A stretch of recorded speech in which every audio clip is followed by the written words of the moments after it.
20 minutes is not very long to say what I really want to talk about, but today my topic is to talk about the question of reseeding common life and our responsibility to it, especially in our lay vocations. And many of you here today are working in big and small ways in that role. I want to remind you that, in a sense, one of the great messages of the Second Vatican Council was to consolidate and synthesize work that was being initiated over the previous 100 years. That is really interesting developments of discipleship as an apostolate. Now, a great document I'd recommend everyone rediscover this coming year is, it's 1965, by the way, something's fallen off that slide there. I was having a few troubles with my slides, and that's a typical thing in this setting. The document called Apostolicam Actuositatem, which is the decree on the lay apostolate. Now, that document was a very vital one, which attempted to draw upon the document on the church, Lumen Gentium, and also to draw upon some of the ecumenical writings. As you know, there are ecumenical representatives at the council. And in this celebration of the council, the Vatican Council, it's really worth noting how outspoken the documents were in relation to the apostle of the laity. So one little section here. Furthermore, the laity who have followed their vocation and have been become members of one of the associations or institutes approved by the Church, try faithfully to adopt the special characteristics of the spiritual life which are proper to them all as well. They should also hold in high esteem professional skill, family and civic spirit, and the virtues relating to social customs, namely honesty, justice, sincerity, kindness, and courage, without which no true Christian life can exist.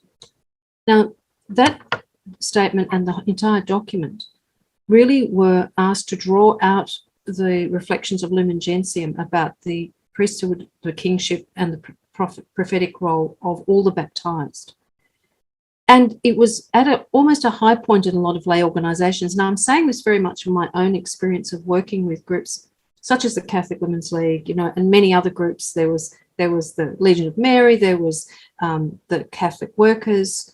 So many of them were almost at a peak of their membership and a peak of their activity at the dawn of the council. And you would think that this encouragement from the council documents would, in a sense, just send them on their way and really unleash a life of growth. But one question I have is, why didn't that happen? Why are these organisations now struggling to some degree to gain membership and life? Now, there's, I think, a number of social and spiritual reasons for that. One, I think, is that the sense of the role of some of the missionary apostolates of these lay movements were very well organised and well resourced. So their network and their institutional formation became more sophisticated, and in a way, the original raw edge of that vocation probably became more distant from the average person. I think a second reason possibly is the growing individualism of people, especially in the Western cultures. So you'll find something like the Legion of Mary thriving in Africa today. So there was something about the institution of that lay movement that's remained inspirational in Africa, but is finding it a little bit more difficult in places like Australia. The rise of secularization is probably another factor. We know that from the recent census that the number of people who actively engaged in their faith is in some areas declining. So that obviously means the pool of people who might be lay vocation, who might be part of these lay apostolates, as the Vatican Council called it, are no longer there. But I'm wondering whether there's some other question that we might address today too, and that is about ways of engaging response and responsibility in lay people. Has that changed? Do people think that their professional skills have nothing to do with their faith?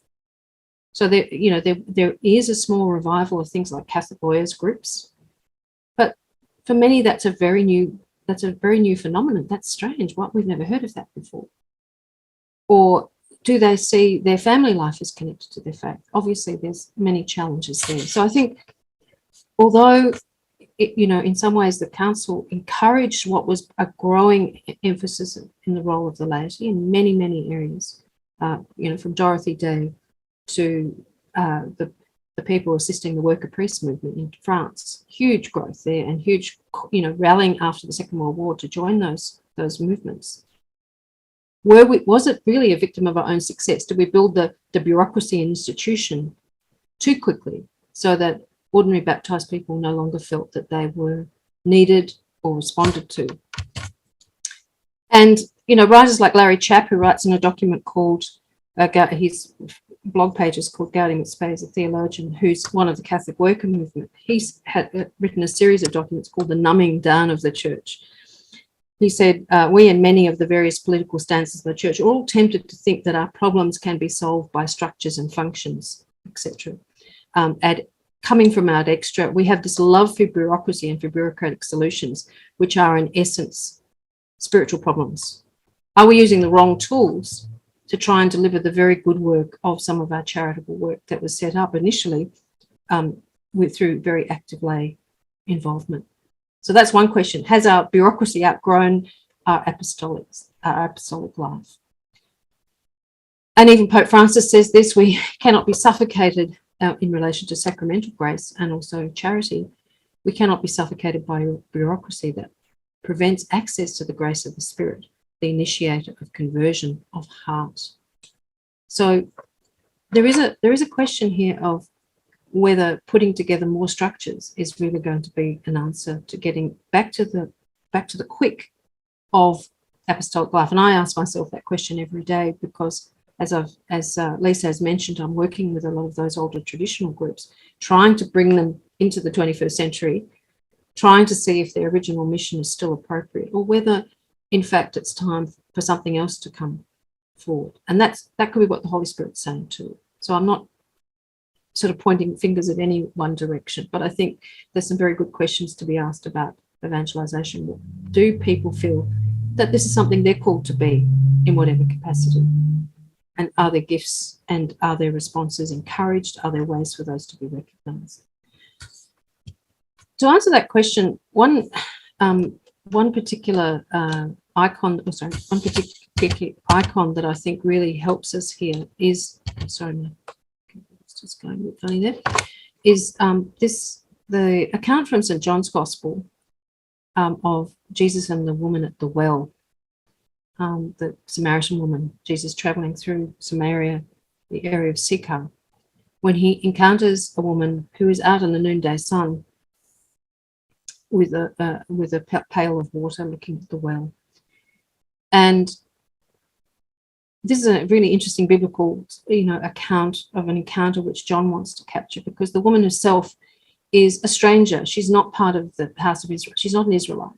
She's actually an outsider in many ways. She's possibly an outsider within the outsider community of the Samaritans.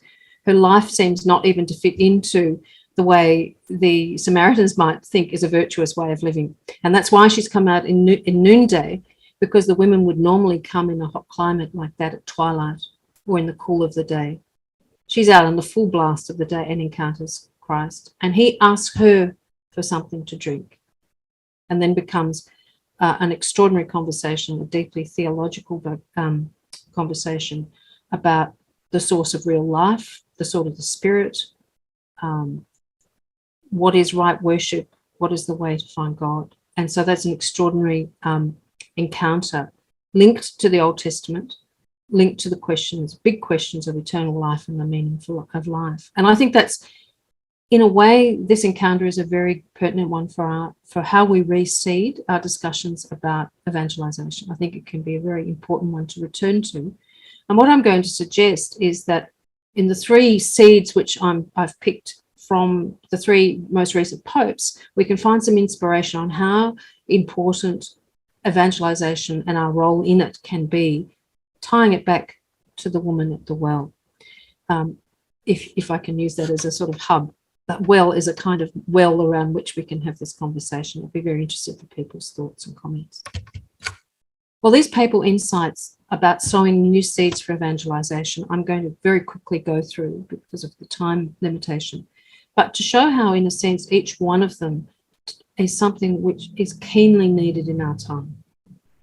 Now, the first one is probably familiar to many of you, and that is the theme that Pope John Paul II wrote about extensively in his main document on this topic, but also it threads through all his activity, through all his visitations, and also in his many different documents about ethical life and bioethics, and that is the building up of a culture of life. It's a far bigger area than it might at first appear, but it's one that absolutely needs people active in the world, for active in the common life. The second one is Pope Emeritus Benedict's insight into what he calls the human ecology, the need for people to be integrated as a whole, and the role that baptized people play in building that up economically, socially, in international conversation and so on, in the world. Pope Emeritus Benedict is very clear that what he's building upon is Pope Paul VI's insight of a similar term called integral human development. So we'll have a quick look at that. And the third, I think, is Pope Francis' very strong insistence that we're working in a field hospital when we look at the apostolate and when we look at evangelization. So let's look at each of those, and I'll try and tie each one into the story of the woman at the well, because I think each one does revolve around that. Just quickly, people will remember that Pope John Paul wrote a very deep and extensive document called Evangelium Vitae, which looked at the question of the church's perspective on human life within a very wide field and a wide vision, wide screen. In a sense, he attempted to link bioethical matters, the issues, to wider social, economic and relational needs of people. He didn't want to just look at the issue, do we think that euthanasia is wrong?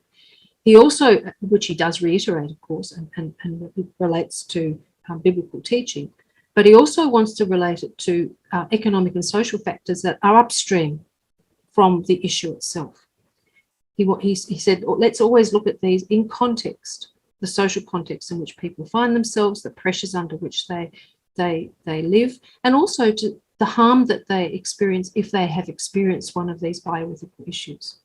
So those who've been harmed by suicide or assisted suicide. Let's also look not only upstream, but downstream. And I think his insight there was profound. I don't know that we've even begun to really look at that in the church today. We've started in small projects, some of which I'm involved in and I'm happy to talk about. In the document and in his approach to this question of the culture of life, John Paul II looked at he also encouraged the fact that there was a wide range of vocational responses to the building up of the culture of life.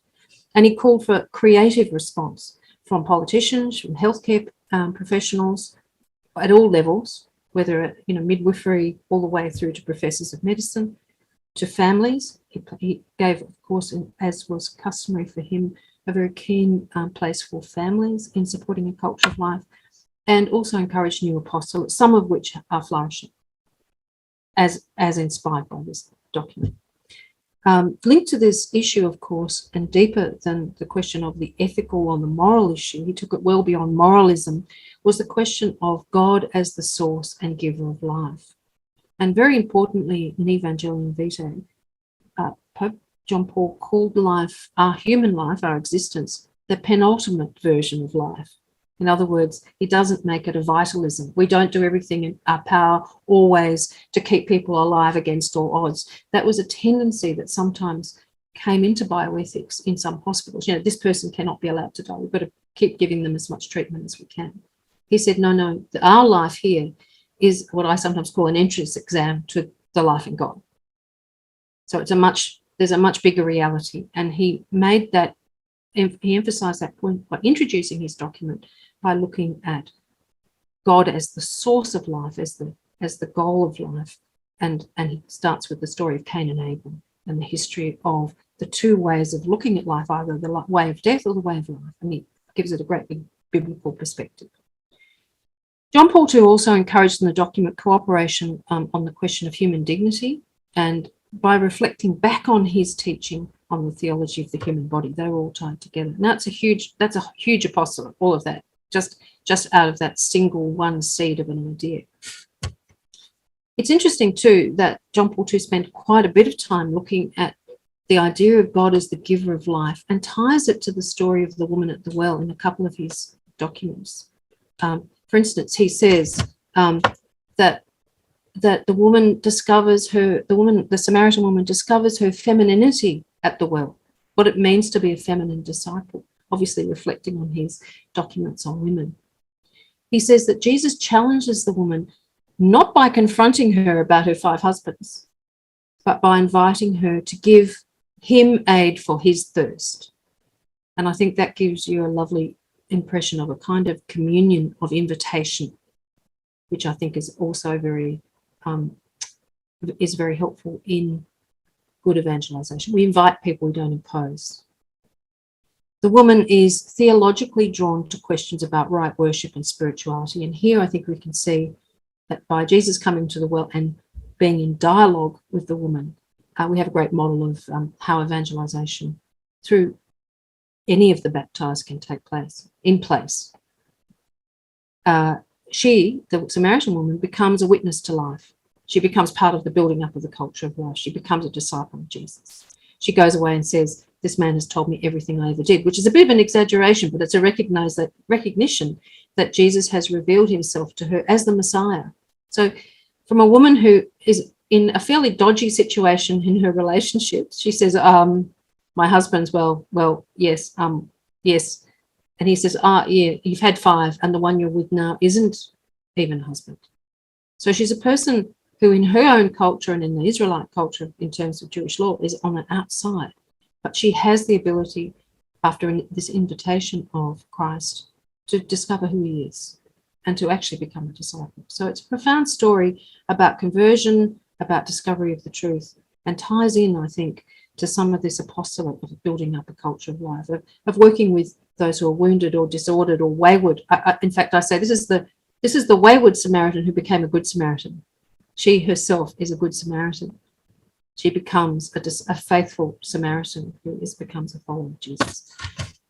Pope Emeritus Benedict has a great contribution to make in his view of human ecology, and he begins that by in Deus Caritas Est and further in Caritas in Veritate. And he builds on Pope Paul VI's notion of integral human development.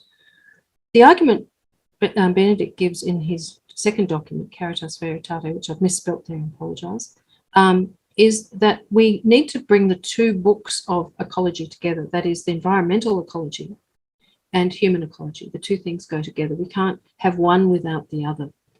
So in a sense, he draws on Pope Paul's idea of what it means for human development, that there needs to be freedom, there needs to be support, there needs to be economic justice and peace. But he puts that into the bigger perspective of the ecology of nature and the role of the creator. So he talks about ecosystems for eros and agape. How do we help people get into healthy ecosystems? He starts to use the language of the environment in terms of human relationships. And I think there's a lot to be done there that could be great in our apostolates. He talks about the environment of the human heart in life. And he suggests that we build up a moral ecosystem. It's one thing to have healthy nourishment in our food and food security, which is very important. He relates to that. But we also need to have moral security. We need to be built up in virtue. We need to be nourished. So it's a very provocative document, I think, for work in evangelization, for reseeding, our baptized enrollment in serving the world and taking common life out there. Interestingly, Pope Emeritus Benedict also preached at least 3 times or 4 times on the woman at the well. His emphasis was that at the well, the woman had her heart set on fire.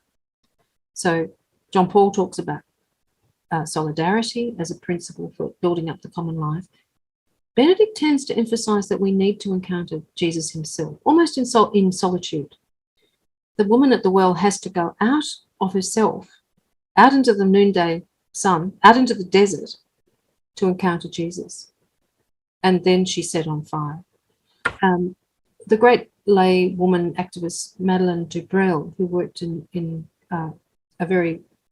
as a social worker and is now venerable in the church, said that Christians in the modern age will need to step out into the desert.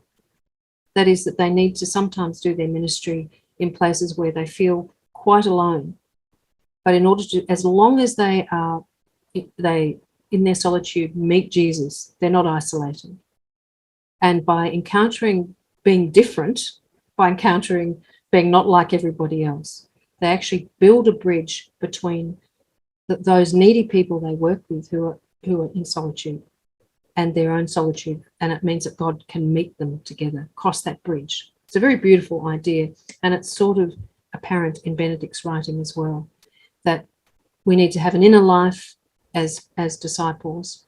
We need to be able to face the desert in order to encounter Jesus there. And if you think of the noonday desert, which is the thing the monks used to face, it's like the woman at the well actually models that by going out of her life, at first because she's rejected, but later has this extraordinary encounter where Jesus actually reveals himself to her.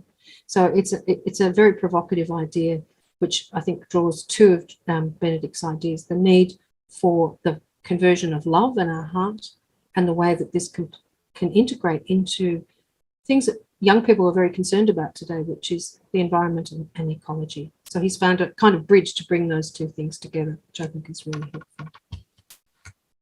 Lastly, another inspiration, I think, is Pope Francis's very, very provocative idea of the field hospital. And I often think about that when I'm working. I think, wow, in my mum's day or my dad's day, they would have had all the sisters doing something, or all this happening, or there would have been a Catholic hospital nearby.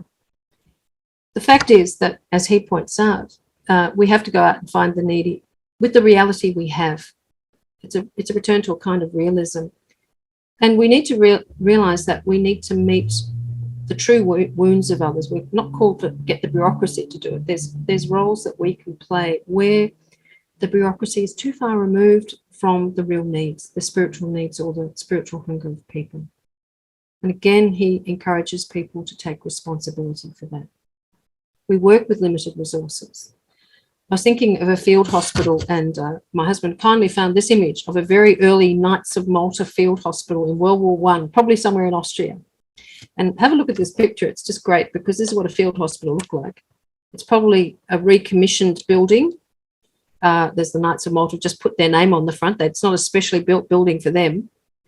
And what I love is the little guy in the bed there, kind of wondering what's going on. He probably didn't even ask to be there. It's the middle of the uncertainty of war. It's snowing. There's a bloke there's maybe the local butcher who's helping carry and do some operations and maybe even amputations. It's not an ideal situation, is it? It's not where we would want to be. But the reality is that we might have one or two tools to use, and that's what we have to use to try and respond to the needs of those around us in the common life. Interestingly, in this picture too, we actually see the importance of the role of women in this field hospital. And that certainly was the case in the First World War. So these nurses are essential to the provision of care in this particular apostolate. I think the field hospital does make us feel humble. And I think the other thing about the field hospital is often those working in the field hospital were wounded as well. And that's another theme of Pope Francis, isn't it? That sometimes our institutions are pretty broken, and our institute and the professionals are not as highly trained as we'd like them to be. And we may not have time to bring them up to training. We have to work with the gifts that are there. And in these extreme circumstances, we also find gifts that we didn't know we needed. So there's an element of humility. There's an element of, from the ground up, resourcefulness, grassroots, that I think Pope Francis' theme of the field hospital reveals the nakedness of our times. So we've talked about John Paul II's idea of communion at the well, Benedict's idea of solitude, of facing God face to face, what Benedict calls, we preach a God with a human face. And this picture here of of Pope Francis's idea of us having a very humble ministry and having to learn to work with that. So I think one other thing to say here is that quite often we think that we've got quite a glamorous Florence Nightingale type field hospital, but more often it probably looks a bit like MASH. Any of you who've ever watched old episodes of MASH, working in the church sometimes feels like, you know, we are working in a field hospital that is made up of slightly chaotic, eccentric people, and they're the people we work with. We try to work as well as we can. We try to be as efficient as we can, but sometimes it's more MASH than Florence Nightingale. So again, I think the woman at the well was like that. She was just the person who came to the well.